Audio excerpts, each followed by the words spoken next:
Yeah. Looking forward to it.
To keep us on time, I'm going to give us 10 seconds. Are you ready? Whenever you are.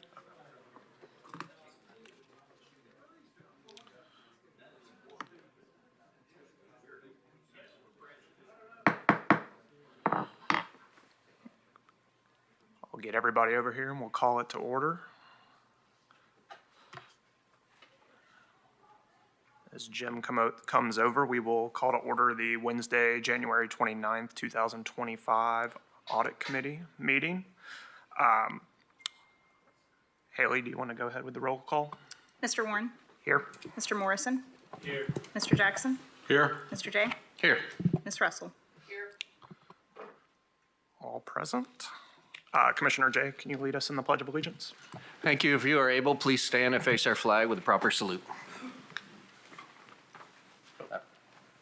I pledge allegiance to the flag of the United States of America and to the republic for which it stands, one nation, under God, indivisible, with liberty and justice for all.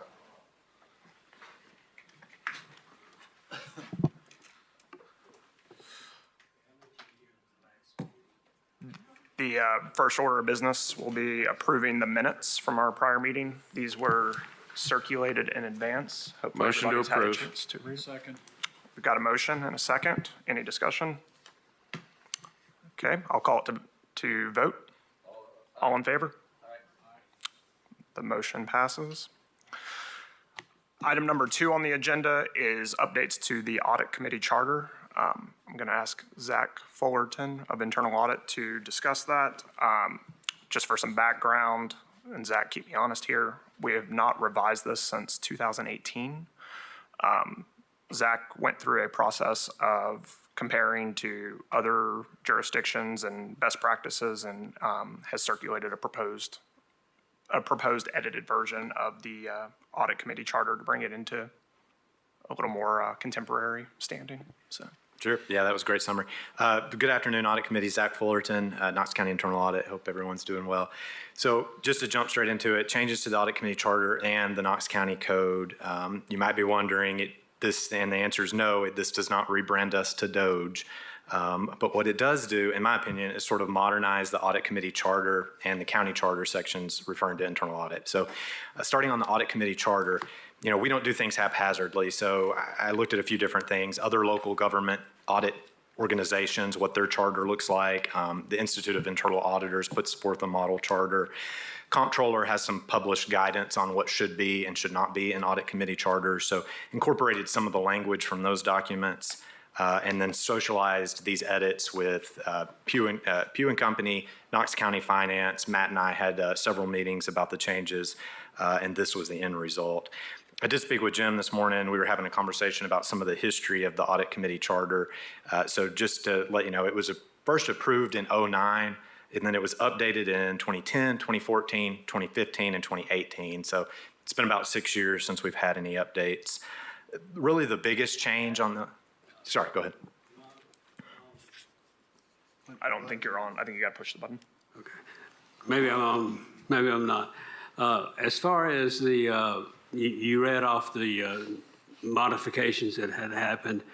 I hope you found the same ones I did many years ago, but I never felt comfortable that it didn't have a tracking system. It wasn't like some of the contracts or even the ordinances for Knox County that, you go down and they'd show you the next change and you could do it with or without the changes and see it. The audit committee charter was just always wherever you could find it. And so as part of all this, I just like to, hopefully we've got everything, because I think I provided them once upon a time back to Perry sometime, because and the last one should have been the one that Schoonmaker and Hugh did, Nystrom.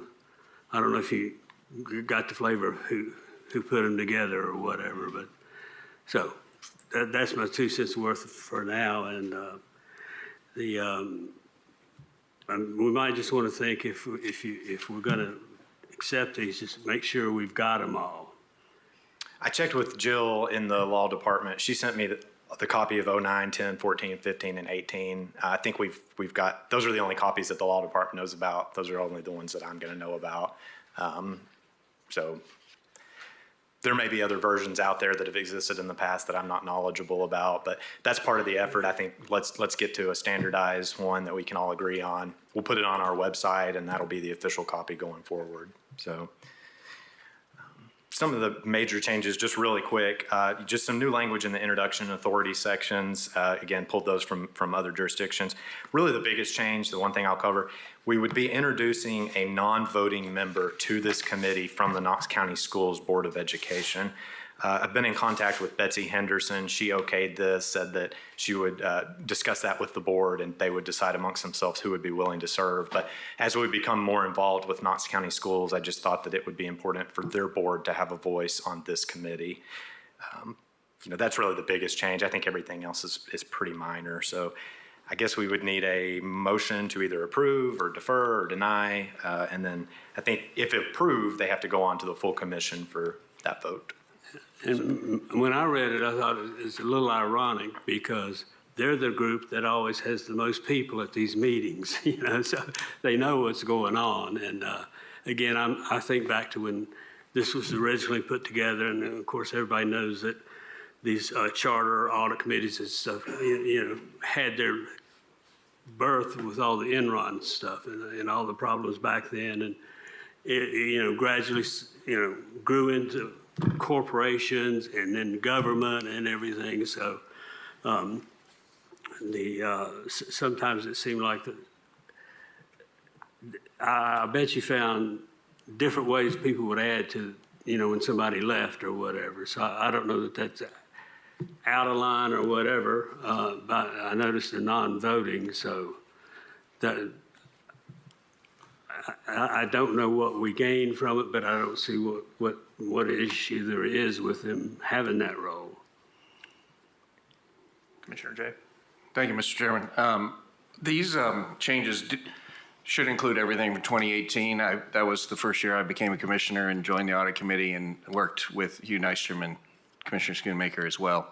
Yeah. And so I believe those to be things. I'll make a motion to approve these as presented and send it on to Commission for final approval.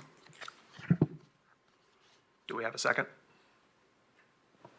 I will second. Okay, we'll take the vote. All in favor? I'll go nay. All opposed? One. Yes. Mr. Chair, if we have a nay vote, do we need to have some discussion on why it's, or was that been fairly discussed? Was there additional discussion you wanted to have on that topic? Is there?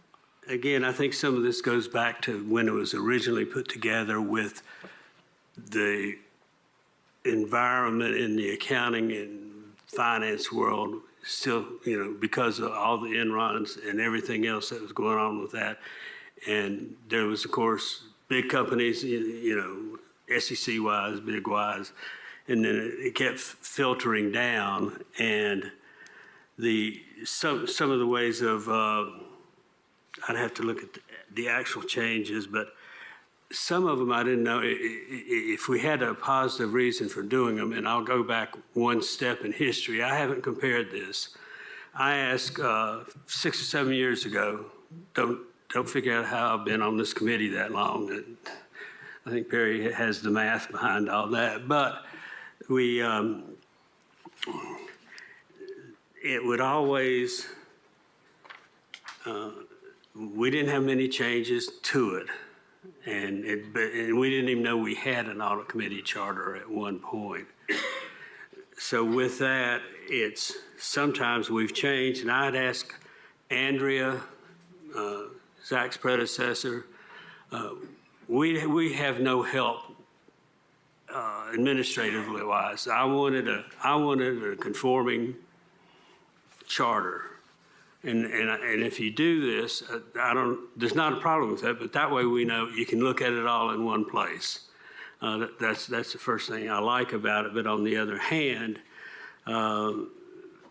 sometimes I'm just not convinced that we have them. And I'm wondering, because I think Perry showed me one time the audit charter committee document, and back to the Andrea and David Shields story, they presented it one time at the audit committee meeting, and they had just made editorial changes. Well, I don't like this, we should change that. And I never felt like it got to, why are you wanting to do it? And so far, like with the schools, if you got a reason to do it. So I just don't know if any of this document here is one they pulled together, or if this was just a brand new one, because I even think the one the law department had at one time was the version they did. I don't know what to do with that, and I don't know if it's worth holding this up to compare, because I've gone through here, and I can live with the changes. I understand them. I think I don't like. Are we cutting our association with the local CPA chapter? The local CPA chapter originally had responsibility to nominate, I guess, 2 individuals to serve on this committee, the 2 public individuals. We're just sort of opening that up so that it doesn't have to come strictly from that organization. The local chapter of the Institute of Internal Auditors, Association of Local Government Auditors, anyone really. It would work similar to, I think, the Ethics Committee, where we send out a media broadcast and take applicants and then pick the most qualified individual. I think the feeling at the time was. I'm going to have to cut off our discussion here just to keep things moving, but All right. I was going to say, we can call for the vote again. Mr. Chairman, can I just say one quick thing? Yeah. I think thank you very much. I think, Mr. Morrison, if I heard correctly, I just want to reiterate, it is important for us to have a charter for us, Absolutely. for Must have us it. to determine, Yes, sir. to say, here's who we are and here's our roles and responsibilities. You've taken our existing charter, looked at all previous additions, revisions, changes, talked to the comptroller of the state of Tennessee, which is sort of our governing body, if you will, in this space, asked for suggested language and things that would standardize us to other audit committees, and presented this for approval. And Exactly. is that Sorry. correct? Is that the process? Yes, Okay. um, And if the vote stands and it's adopted today, and there are specific changes in which anyone of this committee does not like, they can propose to change it again at the next meeting, and we can continue to adapt it. But I don't see any reason, given the steps that have been placed forward, that we should move on and have a updated charter. And it's kind of interesting because I wasn't here, but when Knox County did theirs, nobody else had done one. And so the state approved it. And then a year later, when the state came out with this mandate for everybody to have this, we were grandfathered in because we had already gotten it approved. And I think you're okay there. I don't have a problem with that. Again, it's just, I didn't like the breaking the link with the local CPA chapter, because this is really an accounting finance kind of situation. But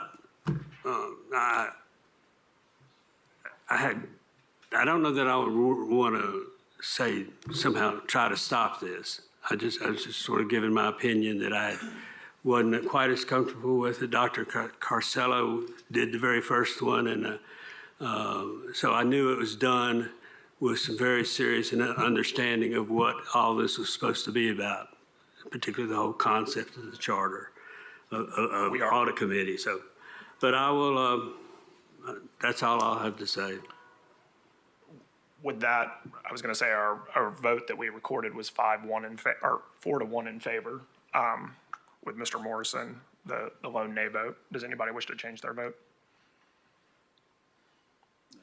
I don't want to change it. I don't want to change anything going forward. I just like to be on the record. I had some concerns about it, mainly we going got back that to its now. origin.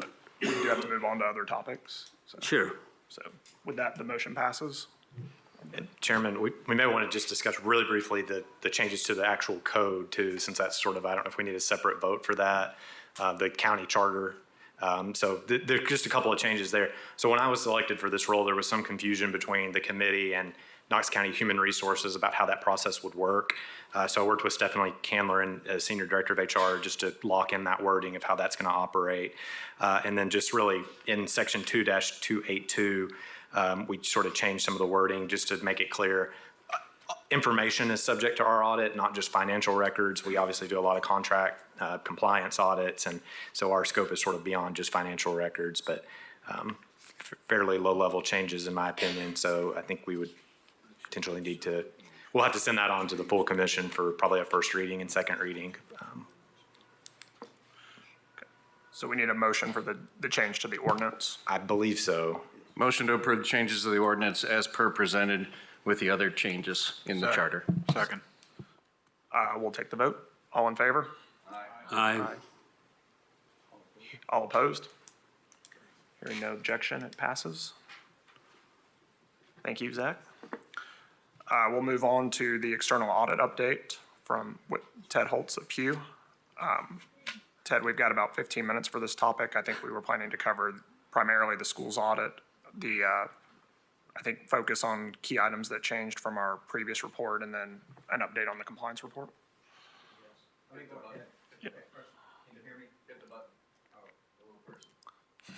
Okay, can you hear me now? Okay. Yes. First of all, Ted Holtz, Pew CPAs, audit partner, reside Gecko Drive, Knoxville, Tennessee. Let me first talk about the financial audit. The Financial Audit ACFR, we plan to release tomorrow, so that report should be going out. The compliance report follows that. We're in good position to release that sometime in February. Probably we're shooting for the middle of the month. There is some back and forth there, but that report should be out soon, and certainly comfortable to be able to present it at the March Audit Committee meeting. Okay. That I'll move on. If no questions, I'll move on to the Knox County Schools Internal School Funds Audit Report. It's a big report. It's over 400 pages, fun to put together. First of all, particularly for those new on the committee, the internal school funds audit covers only the activity held at each school, the over 90 schools. It specifically excludes activity at the central office, other than there's a central office clearing account that's really related to the internal schools funds activity. So again, it's really a modified accrual report. It's predominantly a cash receipts, cash disbursements report. That's not specifically what it is, but there are very few accruals. There was a 7-page letter I'll talk about very briefly. That's a governance letter. Now, for Knox County government and central office, what we will present at the next report, there's an awful lot of information in there.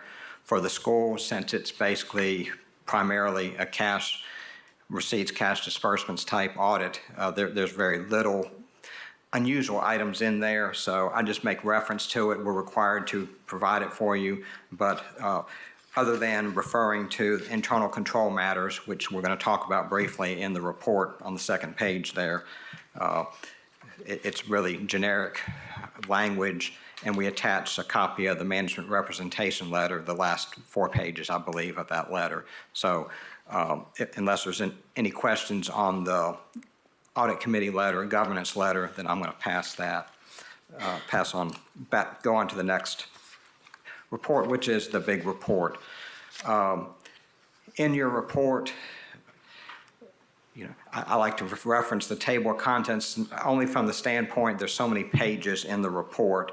You have your basic financial statements on Roman numeral 2 to Roman numeral 4 is our audit report.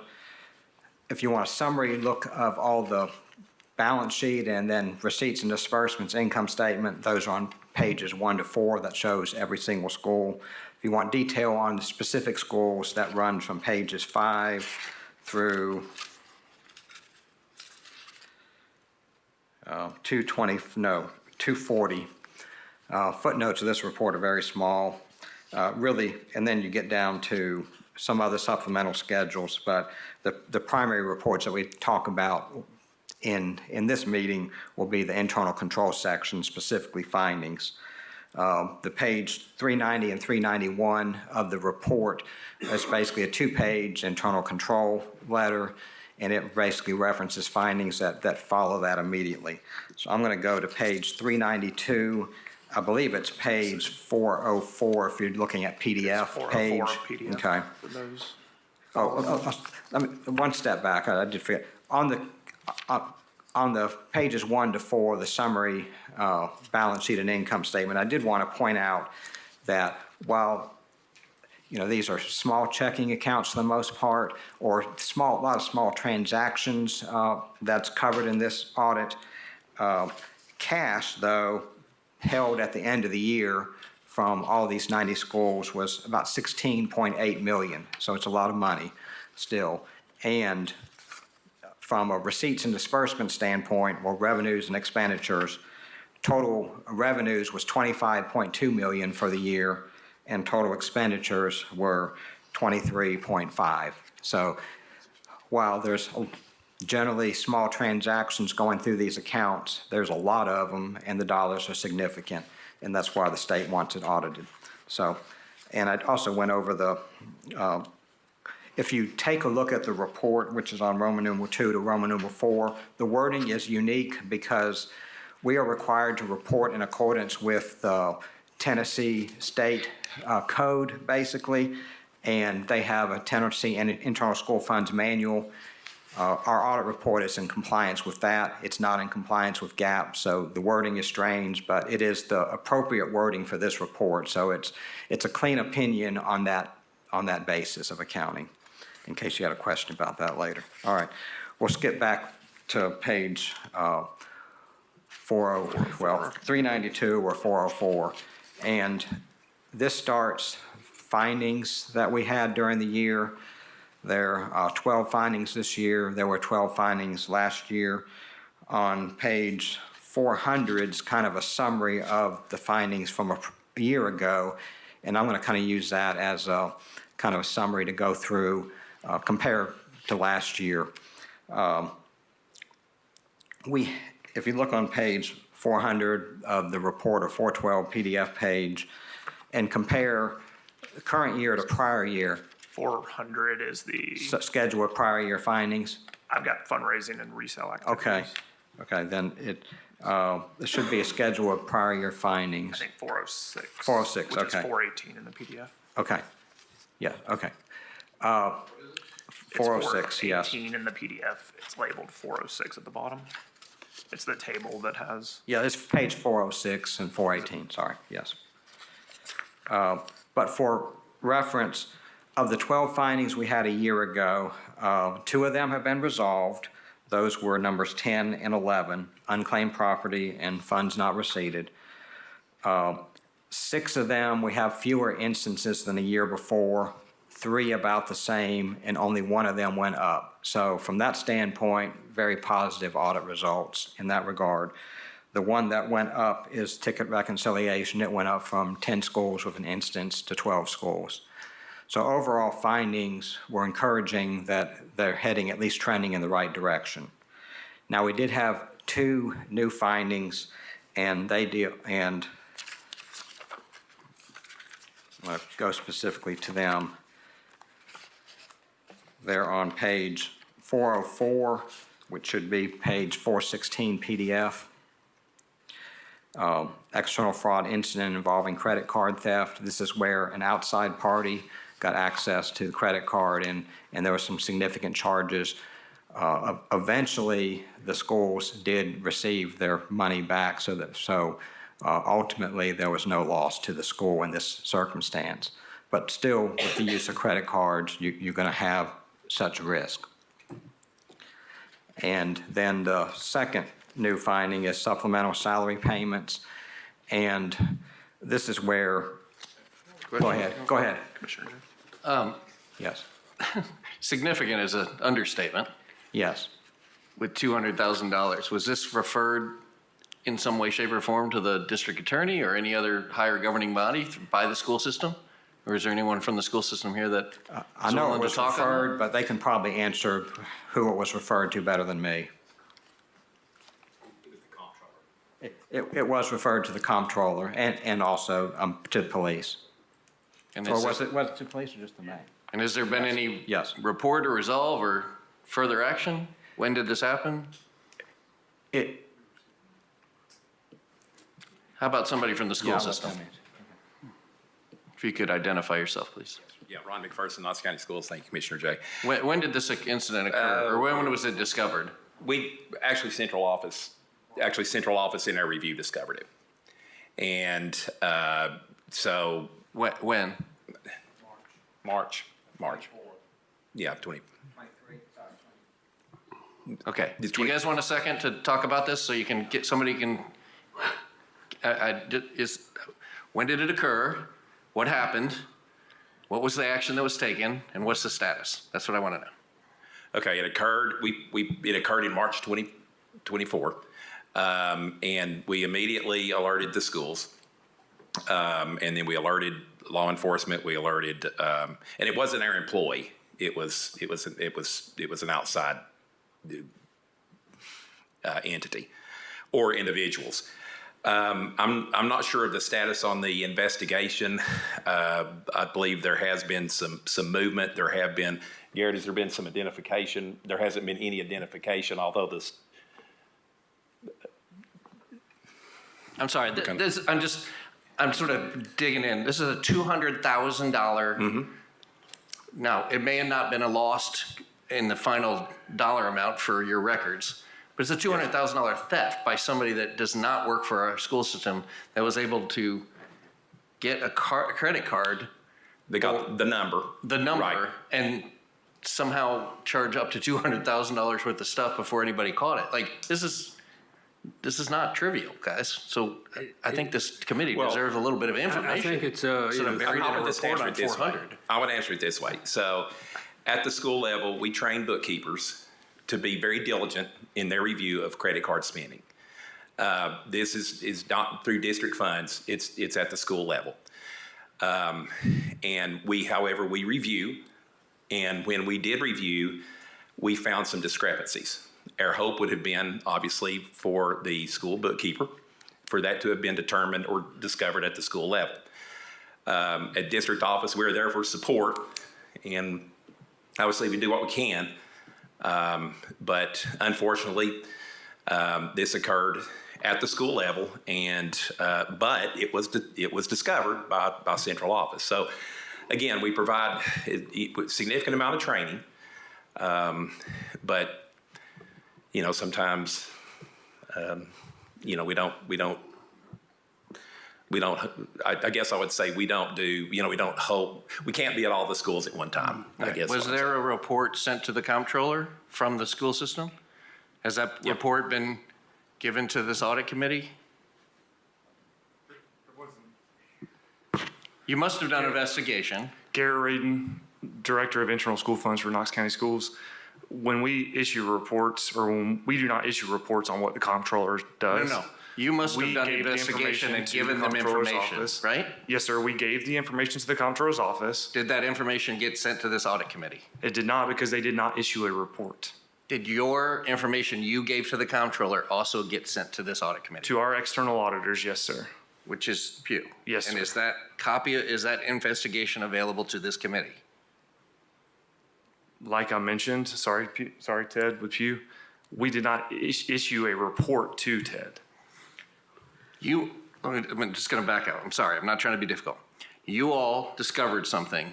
You gathered all the information and you put that together to give to the internal auditor. Is that correct, Ted? Okay. Is that same report of everything you put together and gave to the auditor available to this committee? Or was it sent to this committee? Because I'm reading here on page, what are we on? 404, that there was a fraudulent charge of approximately $200,000. It was only detected after the credit card limit was increased. So somebody has stolen a number, somebody has increased a line of credit to $200,000 on a credit card, which is baffling to me. I mean, this is not trivial. So where is that information coming to us? Or are we just gonna wait, are we just waiting for the comptroller to maybe give us a report someday, whenever? This is what this committee is for. Yeah. So is that report that you gave the auditor available to this committee? That's my question. I don't know. Yeah, we could. I can say this. Information was given to me. It wasn't necessarily what I'd call a report, so I could substantiate that the charges occurred and that they have since received the funds back. So there is no loss. That much I can. There may not be a loss, but there is a crime. I understand that. So you or somebody took that information and gave it to the comptroller in a presentation in which they can digest it, I imagine. The information. You just called them and said, hey, we got this issue? That's how it often happens, yes. That's how the comptroller wants information. Just verbally, pick up the phone, say, hey, There are many ways in which you can contact the comptroller's office to communicate. Have we, I'm not, it's normally the school's responsibility to make that communication. If I find out if it hasn't been done, then I will make that communication, okay? Okay, I don't think I'm out of line trying to understand better, and I'm sorry, Mr. I'm Chairman, trying to I know answer, yeah. we're literally on one page of one report and a huge agenda, but we have a $200,000 theft and somebody who authorized a massive amount on a credit card limit and a potential criminal investigation that nobody can give us much information on, and it concerns me greatly. Okay. My job's more so from the reporting standpoint. hey, Commissioner Jay, can I ask a couple questions? Yeah. Have we, what have we done internal control wise to address this? Yeah. And what have we changed to, I don't say make it absolutely possible to happen, but what have we done to try to make this? May I interject and also try to clarify a question? Because I do this for a living with credit card fraud. So Good. we see it all the time. Most banks have you have an option of credit cards, or you can also do purchasing cards Yes. through a system. Do you use purchasing card system, or do you have just flat credit cards? In this instance, it was credit cards, right, Garrett? It was not the.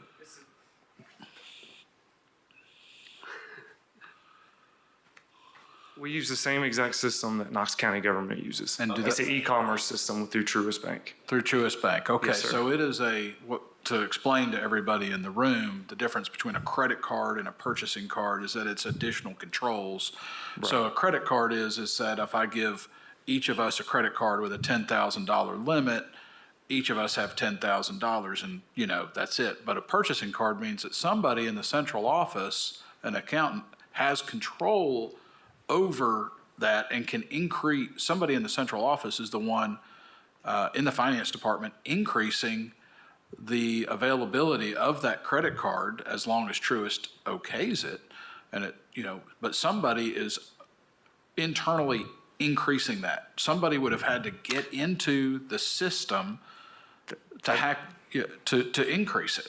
You are correct that we have that system just like the county government does. We increase credit limits as we see that the schools need to use the cards. So for example, all schools have a set credit limit, and the cards. And what would that be? It Do you know varies by offhand? each school, so that's a very generalized statement. I can give you just an estimate. Sure. It would be an average of around $15,000 to $30,000, but that's a low estimate. We have 53 elementary schools, 16 high schools, and 16 middle schools. So with that said, the limit at an elementary school is going to be way lower than a high school. That brings in $3 million a year. Sure. So would that high school have a $200,000 limit?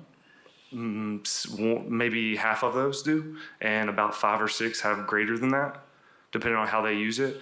If they have a large purchase that they're fixing to purchase, maybe a scoreboard or a facility where we would want those So rebate points. another thing that you can do with purchasing cards Yes, sir. is restrict what can be That's spent correct, and we do on. that as well. Okay. We do all that as well, yes, sir. Everything that you're saying, sir, we do. Okay, so Yes, sir. whoever spent the money spent the money within the parameters of however you set up the system. Yes, sir. It was used at various, I think it's okay to say, Lowe's, Home Depots, et cetera, across the state and the country. And it was a MCC restriction, which is what you're referring to, a merchant category code, which we okayed because we purchase things from those stores or businesses commonly, especially at a high school level. And when that was done, the card basically was scammed, right? Like skimmed or whatever the term may or may not be. It happens every It day. happens every day. It Yes, sir. happens every day. It's unfortunate. That's a lot of money, Yes, it is. but I share Commissioner Jay's concern that, getting up to $200,000 without somebody seeing it, We caught it in 5 days. 5 days? I think that's pretty That's pretty fast. quick. That's what I wanted to highlight. Is it was That's pretty further fast. I report caught on it in found 5 by days. guys. Yeah. So- they were going in, and this is what a lot of the crooks do. They go to Home Depot and they buy gift cards, and then they put it on eBay. And May or may then not have done that. they convert, launder it to cash. Yeah, unfortunately, sir, I'm not aware of what they did with the money, but I'm but they did. just telling you from my Absolutely. experience, that's what they do. Yes, sir. Yeah. Yes, sir. So it was across the entire country. We filed a police report. We did every step by the book, what we usually do. We contracted the comptroller's office of the report. I contacted external audit of the report. And when I say report, I reported it. Not a actual report was issued. I don't do that. Once that was done and completed, I have no clue where it is in the police process, but we got our money back. And that's all that we're required to do. Meaning we got our money back. When we got our money back, did they refund it as opposed, they didn't? Unfortunately, that was the nightmare of the problem, which is what Ted was inferring, or in my words, what he was alluding to. It took us a while because they issued it as a credit, which you all know, on a cash-based system with accounting that we don't have necessarily in our schools, that it was very tough to deal with credits on a bank statement. But we did get the money back. I believe it was June. Please don't quote me on that, but it was right before year end, and we received the money. So there wasn't a receivable outstanding. So just me not knowing the situation, one thing that I might recommend is looking at, restricting the geographic. You can. Yes, sir. You can limit the geography of where that they can spend that. Yeah, the state. As well. It's harder to do the state with our system. We are still learning how to do that. But the good news is that we've actually increased back to Mr. Morrison's point, we increased the level of how we use the cards. But please know, and I believe this was in the management response, that this is very difficult to do with staffing. I hope that's okay to say. So, I'm the director of the internal school funds, and I have 4 people that work underneath me for 5 regions and about 93 bookkeepers. So with that said, I mean, again, it's no justification. It is the God's honest truth. So with that said, I know we need to move on, but wanted to just say that we do have really, really good controls over that. But I will say it's still being piloted at a couple schools for now. But the other schools that have the cards do have great controls. We have not had issues. And when we do catch these things, we catch them fairly fast. And I would just like to point out, in the past, this was done through blank checks. So which one would you rather want? Blank checks or something I can catch in 5 days? I'm just curious about one thing. Is the 398 transactions, is that just a large amount that some of these came in under, or were there actually 398 instances of, I'm reading this just under the cause and effect. I didn't know if it happened that many times or No, it wasn't. if that was just a sample I and they think that pulled was- from that. Yeah, it may have been the sample. I'll let Ted speak to that. Thank you, guys.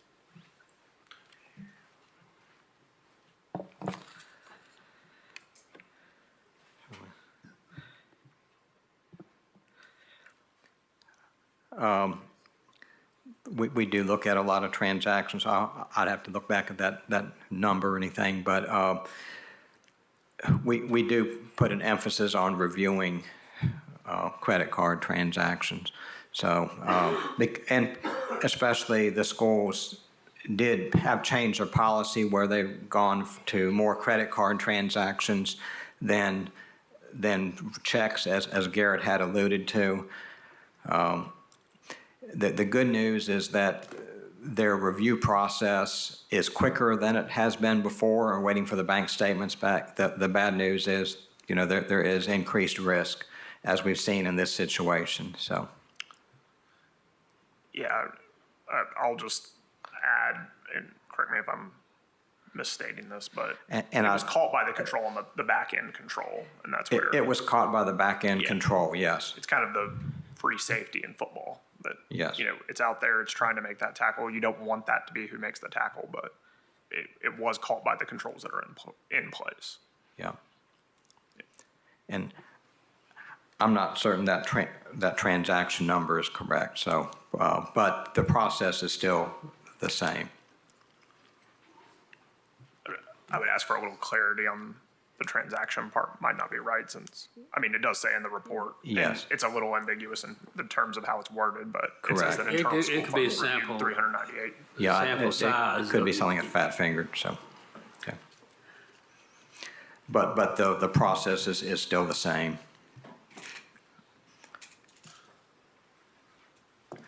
And, again, this was something from an auditor's perspective. This happened this year, first time that's happened, but policies have changed, and it's something that we're going to continue to take a hard look at in future years, including comparing even a deeper dive into the school's policies and controls over credit cards. Because, again, this is a relatively new thing, and it's not something that we looked at this one year. It's going to take a deeper dive in coming years. Hey, Sean, I've got a question. When something like this happens, does the merchant or whoever, or us, in our situation, we get the money back, but did we take a hit for that somehow, or was it somehow through the credit card protection that you read about they may have? I'm still not certain who. Well, it depends, but basically we get our money back if it's reported within a certain amount of time. And Okay. then the merchant and the bank negotiate it, and, Okay, it so- depends. So that Yes. eats it.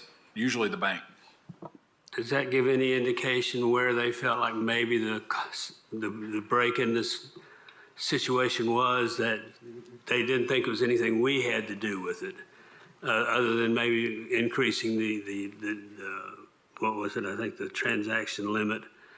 But so I hate that it happened, and I'm just sort of trying to get a feel for, is it, it's something that we were basically, we were indemnified against that. I don't know that that's the right word, but we didn't take a hit for the cash. We didn't get our hit, but it would be, and it would be a good recommendation to make to internal audit, to put it on our internal audit schedule to look at the controls of credit cards. Right. Yeah, and also whether a $200,000 limit is, too much. Well, you also notice in the management response, and it was a high school, that's all I'm going to say, so it was one that had a higher initial limit, but I think in that short period, 5-day period, it did get increased from its original level to up to 200,000. I don't remember how much it was, but still, and then it got caught at that point. So that's kind of the history, and like I said, that's part of the management response in there. I was going to say, is it, Oh, go ahead, yes. Commissioner Russell? I was going to say the company that I work for, of course, it's a $40 billion company, so maybe we have some advantages that other people don't. But I have a company card that has a very high limit. Anytime I use my company card, it sends me a notice on my phone, and I have to say, yes, I did use my card. So there are simple apps out there where you can have it. I mean, you can even do it on your personal credit card, where anytime you use your credit card anywhere, it pops up on your phone and says, do you want to approve this? And I just hit approve or disapprove. So it's really easy to put controls over credit cards. I usually get the notice before the waiter brings me my ticket that it's already hit. So, but now I don't have it set up that I have to say yes or no. We have it set, I mean, there are apps out there where you literally have to say, yes, Yeah, no. I approve this. If there's no further discussion on that topic, I was going to say, Commissioner Jay, I think you may have some follow-up questions for the school board, but we can handle that outside of this meeting. Okay. Ted, did you want to cover the other new item?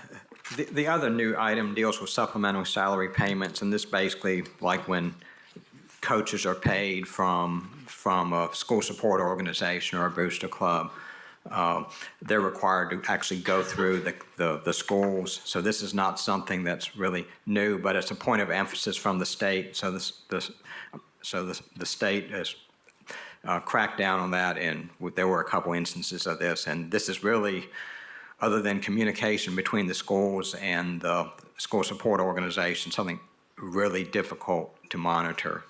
But it is reported as a new finding this year. Just to clarify, the school support organizations are independent Correct. entities, right? Or Yes. bodies. Yes. And there's no jurisdiction of the schools over those bodies. So Very limited, yes. is there any other questions on that topic? Mr. Morrison? No, I just know how many school organizations don't register, as I understand. So I don't know if that's an issue or not in and of itself. And that's discussed a little bit in finding number 8 on page 401, but that's been a carry forward issue. Is it? I assume it's about the same kind of percentage of them, or Similar.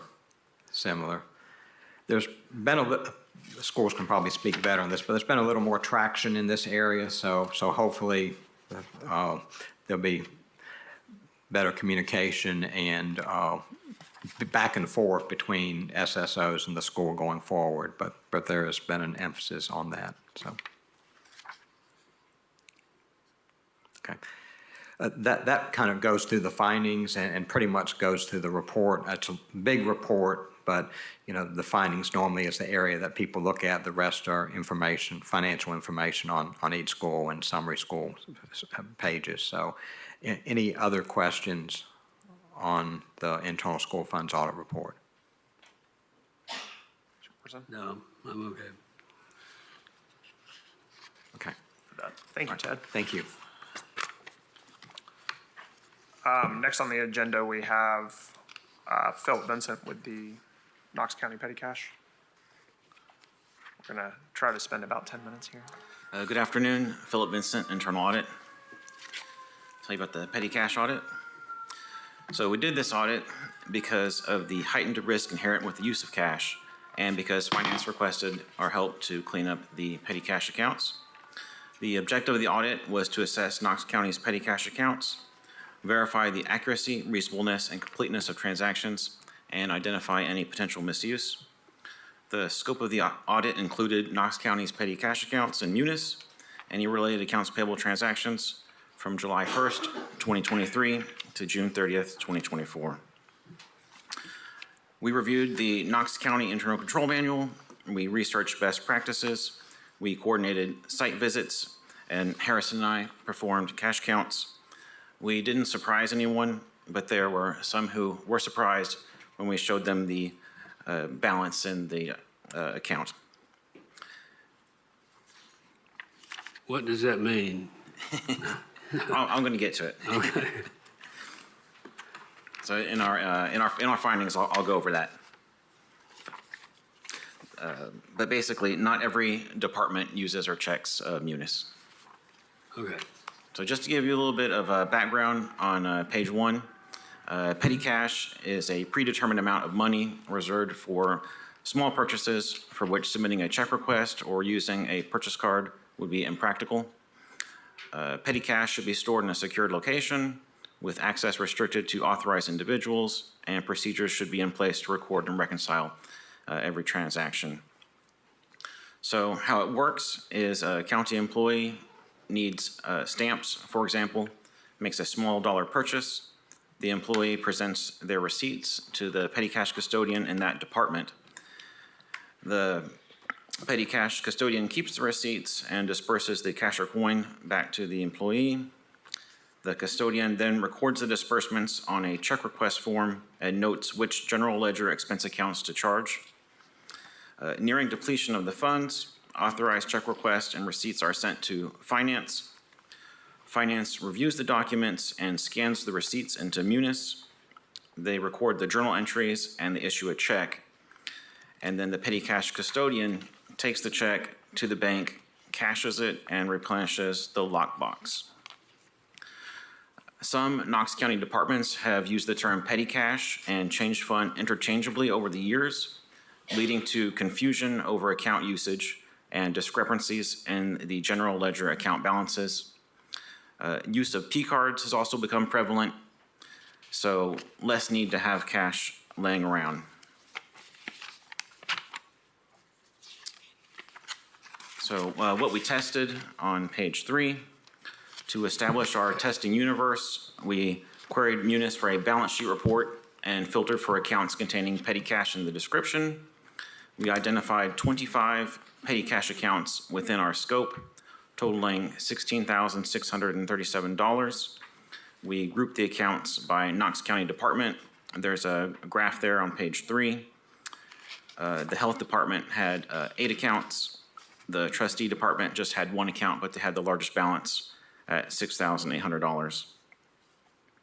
There's 25 accounts listed as petty cash in Munis, but only 7 were actively being used as petty cash. We developed. Can I ask a quick question? Yes, sir. Is petty cash separate than, it's not commingled with people paying for transactions with cash? Like if I were to come in and pay my taxes at the trustee's office in cash, that would not be included in the petty cash. That would be included in a transactional basis. Or if I was paying a court cost in cash or a bail bond in cash or something like that, that would not be included in this, correct? That's correct. So this is cash specifically allocated for petty cash. Yes, Thank you. you're welcome. And at the trustee's office with the $7,000, I think that's entirely just to make change. So it's called petty cash, but it's just for making change. But I'll get to that. It's just misclassified as how they use it. So we developed some attributes for testing on page 4. When we interviewed the cash custodians, we asked, is the petty cash secured in a locked area? Is the petty cash custodian separate of the person approving the receipts? Does money on hand plus receipts equal the account balance? We also sampled check requests for testing, and we reviewed receipts. We checked to see if the request was approved, if it was complete, if all the receipts are accurate and the receipts are appropriate, and was it properly coded in Munis. We also asked the account custodians, when was the last petty cash reimbursement that was submitted to Knox County Finance, whether the usage was active or idle, and whether the department actually needed the account or could alternatively use a P card. So on to the findings, page 5. Our first finding was inaccurate petty cash accounts. There's 3 ways that they could be inaccurate. So the first way, we had 8 accounts that were missing, straight into darkness. We had 4 accounts with inaccurate balances. Some had more, some had less. And we had 6 accounts that were not listed in Munis. These are all from the health department. They had created them, and they were all for making change. So, possible reasons for inaccurate accounts. There has not been ongoing communication regarding the accounts between the cash custodians and Knox County Finance. Unfortunately, the general ledger accounts predate the current cash custodians, so I couldn't get a lot of answers. But there's some examples where perhaps the accounts were closed, and instead of the money being turned in as petty cash, it was just all turned in as revenue. Because when I reached out to the folks, they said, no, we don't have petty cash, or we haven't used it in a long time. But that was before they assumed the position. So our recommendation here for the inaccurate accounts is that finance should work with the county departments to facilitate the closure or update of petty cash accounts, which are either missing or inaccurate or not listed in Munis, and ensure cash accounts are appropriately reconciled to the financial records on an annual basis. Our second finding has to do with... 1 second, Bill. Mr. Moore, Pardon? did you have a question? You have your light on, so Yeah. he thinks you have a question. I thought that was my microphone. Sorry. Oh, I just noticed it over there. Sorry. So our second finding has to do with the misclassified accounts, and this is where you're going to see the ones that are listed as petty cash, but instead they're being used as change funds. So there's 8 accounts there. So the reason for this is that the distinction between the 2 types of accounts, petty cash and change fund, may not have been properly communicated by finance, or simply that over the years the usage of the account has changed and no one told finance. Unfortunately, this increases the risk of funds being misused. What we recommend is that finance should reclassify the 8 misclassified accounts and update the Knox County Internal Control Manual to request the establishment or reclassification of balance sheet accounts when opening petty cash or change fund accounts. Then our third finding had to do with inappropriate petty cash transactions. We identified one department, KCSO, which allowed reimbursement of expenses to include sales tax. One check request had 34 receipts, 15 of which included sales tax. That's only $60 worth of sales tax, but that's almost half of the transactions in that check request.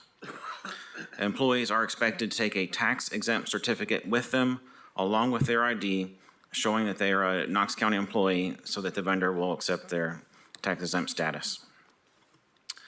The other inappropriate transaction we found was an inappropriate reimbursement in the juvenile court where an employee was reimbursed for a parking ticket. A boy named Sue parked in front of a fire hydrant, and that could have been a problem if there was a burning ring of fire. Although incurred while the employee was performing county business, parking fines would not generally be considered an incidental expense reimbursable via petty cash. There's a little picture of the parking ticket on page 8, and if you look at the date on the parking ticket, it's 2021. The employee left in 2022. The amount of the ticket is $26, but the threshold in the petty cash account is $100. So it's up to the custodian to decide when to submit the check request, and our scope was 2023, and they had waited to reimburse it until then. So this can lead to timing differences, and that will delay the review that the accounts payable department performs on the receipts. So what we recommend for the inappropriate transactions is that finance codify internal controls and the Knox County Internal Control Manual to ensure petty cash is used solely for authorized and legitimate incidental expenses, what's allowed, what's not allowed. Last, we identified 2 opportunities for improvement. One of them was a lack of segregation of duties.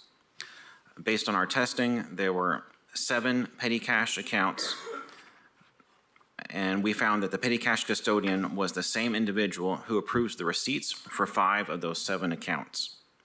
Additionally, in 4 of the 7 accounts, it's the same petty cash custodian who is approving the check request, signing it, and submitting it to finance.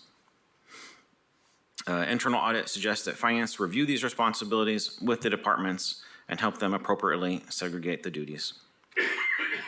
Second, internal audit identified an opportunity for improvement regarding the use of P-cards. Not so sure about that now. Just kidding. But P-cards are generally regarded as a safer alternative to cash. Candidates for P-card substitution were due to their extremely infrequent usage of accounts or the nature of the purchases. Finance should consider closing the following 5 accounts and recommending the departments utilize P-cards instead. Page 9, we have 2 accounts that were idle. One of them since 2013, it's been free-fallen. You'll notice juvenile court is on there, and maybe if they had a P-card, that would also help segregate the duties. And the appropriate supervisor would be in charge as opposed to the petty cash custodian when it comes to paying the expenses. So management concurred with all 3 findings. It'll all work out. I'm happy to answer any questions. I won't back down. Sir, Tom Petty, Petty Cash. Thanks. You've been saving those up, Commissioner Jay. Thank you, Mr. Chairman. This might be a question for the Knox County Finance Department and Mr. Caldwell, but you might be able to answer it. There's virtually nothing I ever interact with, including parking meters or buying stamps or doing anything that doesn't have the ability to use a card. Tell me why we should have any petty cash accounts whatsoever in Knox County. Okay. I thought you guys might be curious about who got to keep their petty cash accounts. So the department's got to keep them and this is up to finance. When we did the audit and the questions I asked, it seemed like the Attorney General needed one, the Health Department needed one, the Sheriff's Office and the jail transport. The jail transport, they transport the prisoners, they have gas and food, and they said that food is not allowed on a P card. But maybe that's something that they could work out with finance. For the Attorney General, I think there was these $2 bonds. And the Health Department, they just had a lot of transactions that that seemed that they could qualify for incidentals based on the number of employees. Maybe we don't want everyone to have a P card, or it wouldn't be practical to issue everyone one. And then the same thing for the sheriff. There's a lot of people on patrol. I don't know if they're all going to get a P card. And when they have an emergency, if they need to go in and buy something, it's just faster. Okay, so have you worked with Knox County Finance to identify that? And I mean, ultimately, the finance department manages and made those recommendations, and maybe Mr. Caldwell, you might want to add something to the discussion. Seems to me that we can handle our own controls by shutting a lot of these down and saying you don't need them anymore. Chris Caldwell, Finance. We appreciate internal audit. We actually worked with them and asked them to look into this for us for that reason, to reduce the amount of petty cash that we have. And I think that this has done that, and so we'll reduce the ones. We're also going to work with the sheriff's office to see if maybe that they can get away from cash and just do a P card. And we do know that some of the things that were labeled as petty cash were basically fee offices that have to make change or start the day with so much money in a cash register, and so we understand those. But ultimately, our goal was to get as much of that petty cash off the books as possible. Okay, at our next audit committee meeting, could you please report which ones have been reduced or shut down? I'm concerned about some of these that have $4,000, $6,000, $8,000. Sure. And just give us an update on that in a few months. Sure.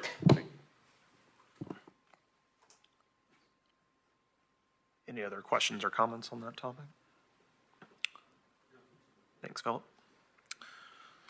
Next on the agenda is internal audit update from Zach.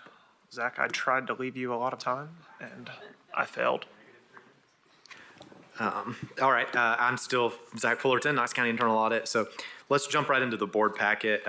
You'll see some changes there. Got some pictures, better graphs, directory. So pretty jazzed about that. But let's start on page 1, just talking about the closed projects. You just heard about the petty cash audit.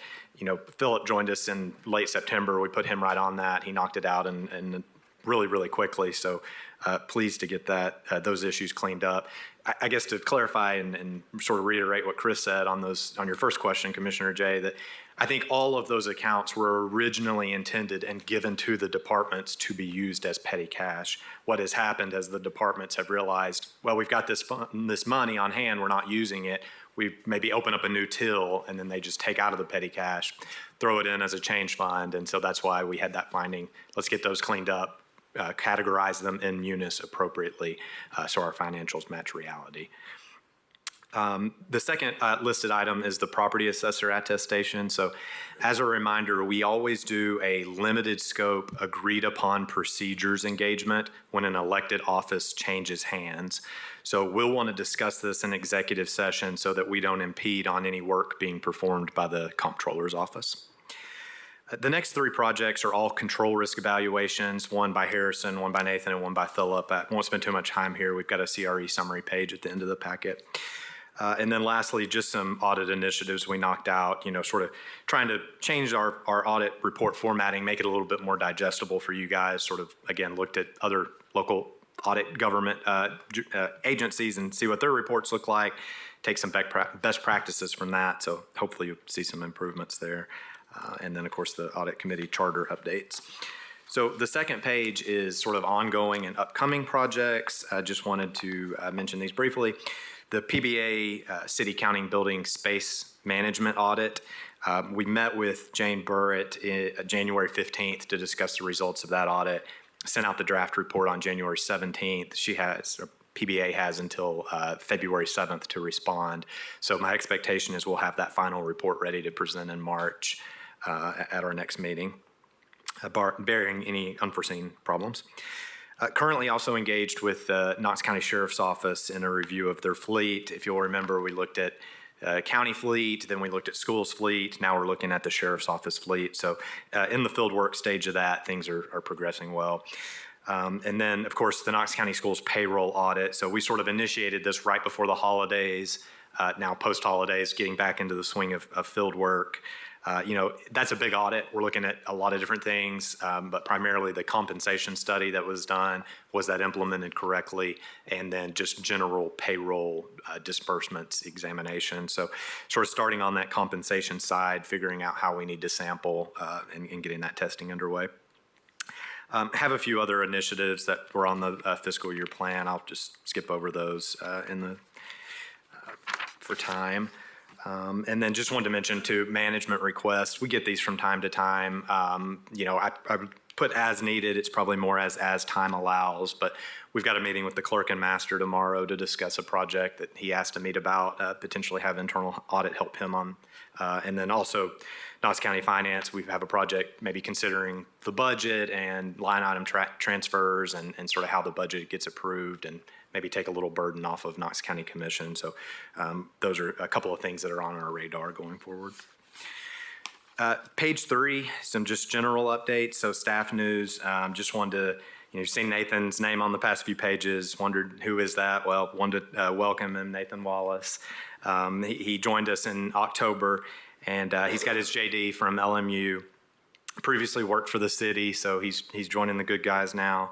But Nathan actually also serves as an officer in the Tennessee Army National Guard, and I wanted to mention that the day he started, he got orders to go and serve in East Tennessee for the hurricane relief. So he was with us for one day, came in the second day for orientation, and shipped right off to East Tennessee for that hurricane relief effort. So just really proud of that, and he's been a great asset to the team after he got back. Lori did leave our office on January 16th. Hate to lose her. She's been with us for around 3 years, just sort of pursuing some other opportunities. I think she was going on a cruise, so I'm pretty jealous of that. But we've got that job posted on the county's website. Had a really, really good response to that. Been really pleased. We had 2 interviews yesterday. We've got 2 interviews tomorrow. So I think we'll have that filled immediately. Dynetics, just wanted to mention that. That's our external IT auditors that we engage with occasionally, usually once per year.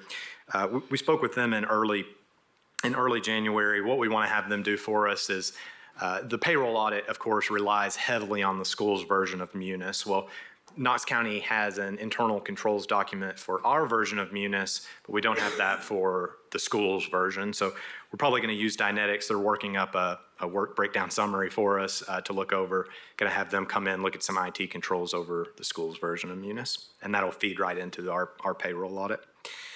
Some other quick items. So I met with the Hamilton County Internal Audit Director and his audit manager back in October just to talk about operating procedures. It's interesting, Hamilton County is in the process of creating their own audit committee.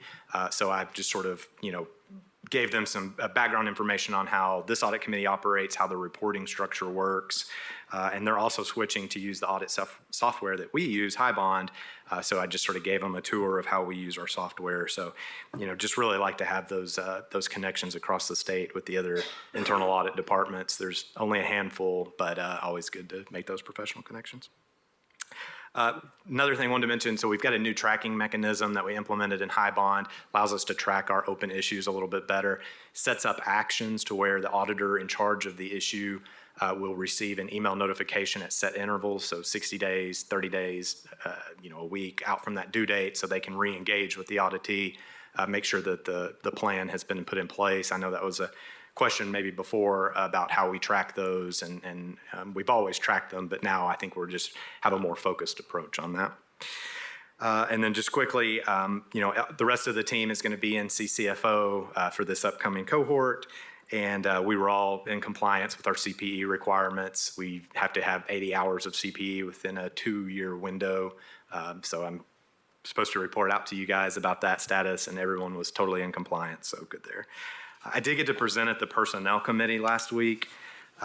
Just told them sort of about internal audit, what we do, what our function is, how our reporting structure is set up. Talked a little bit about Audit Committee. Commissioner Russell was there, so she's had to hear from me twice in the last week. Condolences to her, but it's always good to just interact with some of the other commissioners, let them know about the, in my opinion, valuable services that internal audit can offer. So if you're following along, let's move to page 4. That's the hotline summary page. A little bit different than past packets, a lot of information here to digest, but I think the most important thing, maybe at the bottom, since the last audit committee, at the last audit committee, we had 3 active investigations. Since then, we've had 4 new ones reported, complaints reported to us, so that's a total of 7. We've closed out 5 of those, and we have 2 active investigations. Did want to note a couple of those that we were able to close out. We actually referred over to the Knox County Sheriff's Office. They didn't relate to fraud, waste, or abuse. It was actually criminal activity affecting a Knox County citizen. We spoke recently with our KCSO contact. I think one of those complaints that we forwarded actually led to an arrest. So, it's just really great to have that open line of communication with them. It's not really something we've had in the past, but good to see good action taken. But anyway, I just wanted to say, we're always working through investigations. It's a big part of what we do. It takes a lot of time, a lot of resources. But I would say, please just trust the process, whether we're able to reach a final resolution or we have to turn things over to state agencies like the comptroller. These things do reach a final conclusion. We just have to sort of let the process progress, no matter how time-consuming or frustrating it can be for you all, for our office. Just sort of trust the process. On to page 5. So you have our risk and recommendation summary. I think all of these charts might be new, but just sort of exploring better ways to convey this information to you. At the top left, we had 2 recommendations that we closed since our last meeting, 26 that remain open, and then there's our all-time recommendation status of 197. To the right there, sort of just categorizing that, in terms of risk. We always have significant findings, which are high risk, and then lower level risk. Those are just sort of for the open recommendations. And then, of course, just a pie chart about which departments still have open recommendations. The 2 that we closed, which is on page 6, they're both from the Knox County Sheriff's Office non-seized inventory. Richard and I went and met with Captain Bryan at the Sheriff's Office training facility out near the detention facility, sort of looked over their new operating procedures, their new inventory process. They have a new system. It looks much, much better. That system has audit logs, inventory location history. Inventory is assigned to a specific officer. We did just some cursory examination during that meeting of a inventory item, and we were able to track it to its exact location from the system to where it was located. So they've made strides in that area. And then, of course, we talked through sort of the new changes to the procedures. One of our recommendations was about segregation of duties.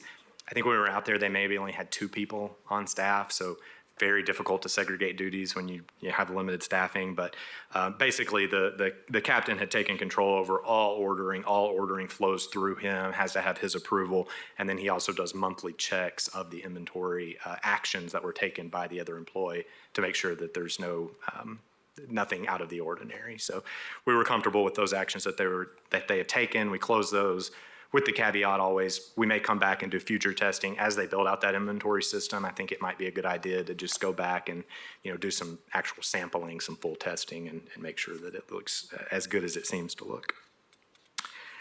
So some revised dates on page 7, just really quick. We moved out the deadline date for the continuity of operations plan. Community dev and the mayor's chief of staffs are working on that with our external provider, IEM. And I think what we still have left to do is we have to run through an exercise of that of a disaster event and then create an after action report. So those are the 2 sort of outstanding items. They think they can get it done between now and the end of the fiscal year. So we moved out that date to the fiscal year. The other one's just about non-seized inventory, creating a specific SOP about their operating procedure about their inventory practice, formalizing it. Their legal counsel asked us just for a deadline to March 31st. They had some other SOPs that were more pressing that they needed to get to. So we did that and just updated the packet as such. And then if you'll flip forward to page 10, we were actually going to do a quick 5-minute presentation on each of these, but because of time constraints, we thought it might be more efficient if I just went over the summary page. Keep in mind, CRE's way more limited in scope than full audits. We just look at the controls and risks associated with a singular process, right? So we don't do any testing. We don't have any findings, but I think it can be really valuable for the department because we sort of flow chart their process, from start to beginning. And a lot of departments have actually internalized that, used it for training purposes or to further refine their process. It's sort of different when you talk about it and then see it laid out in a flow chart. So, really fairly high assurance scores for all three of these. I don't know how much detail we want to go into. We looked at the grants, time tracking, and leave allocation. That was just sort of, you can imagine Knox County receives grants. Some of those grants allow for an employee's holiday, annual sick leave to be applied to them. It takes really detailed time tracking on community development's part, transfer that information up to finance. Finance calculates how does that benefit need to be applied out to the grants, and then does the journal entries to move that funding around in Munis. So we looked at that process, identified just a couple of opportunities for improvement, really succession planning, and then documenting that process. There's really no formal documentation for that, so we want to make sure that there is. The second one was the KCSO open records request process. We just looked at that in terms of how is management fulfilling requests, denying requests, and then providing access to the public. So obviously we're not going to get a lot of information about the output quality without doing testing, but we did witness some really quick turnaround. They have 2 employees down there. They are absolutely inundated with requests, as you can imagine. A constant stream are coming in. And for only having 2 people, they're doing a really good job. The process seems fairly tight. It's a technical term, right? Fairly tight. Well, we had 3 improvements identified. One was IT related, so it won't necessarily go into that. But the other 2, documenting the process, and I forget the other one. I'm sure Nathan could tell us. But so, and then there's the last one, circuit court cash handling. Looked at their, when they bring in cash for filings or new cases, what that sort of process looks like. You probably saw in the executive summary. Really, really great process. Really, really good segregation of duties, probably some of the best I've seen. We only had 1 suggested improvement there. They have a section in the Knox County Internal Control Manual that is currently outdated versus what they're doing. So, I said, let's take our flow chart that we provided to you, get that updated since that's the official control document. So, and then the 3 reports follow that summary page in my packet. But that's the end of my update. Happy to answer any questions. Any questions from you? Okay, Thank you, Zach. Moving on to our last couple of items, future audit committee meeting planning. We've tossed out, and I know I circulated this with the group, Monday, March 10th at 2:30 p.m. I believe I did not hear any objections for that, just for context from making sure that we're following up on items on my list for that, particularly in addition to other items that may come up, is the follow-up with finance regarding the petty cash process. I believe we'll need to discuss the Pew contract renewal. We'll have an update from Pew regarding the compliance audit. And if necessary, we'll go into the control risk evaluations a little deeper. And then, of course, the internal audit update. Was there anything else that anybody else wanted to make sure that's covered? Okay. Is there any other business for the committee? Hearing none, we'll move on to agenda item 7B. I believe Zach referenced this, but in accordance with the statute, we can hold the confidential non-public executive session under the applicable statute listed here by vote of the committee. I know Zach referenced the need for that, so I will open that up as a motion for us to move into the executive session. Is there something I'm missing that maybe you're wanting to have this for? The executive session. Usually I kind of know what it's about, or I don't know if you're giving us a choice. No, as it's listed here, it's the discussion of confidential matters under investigation by the Tennessee Comptroller. All right.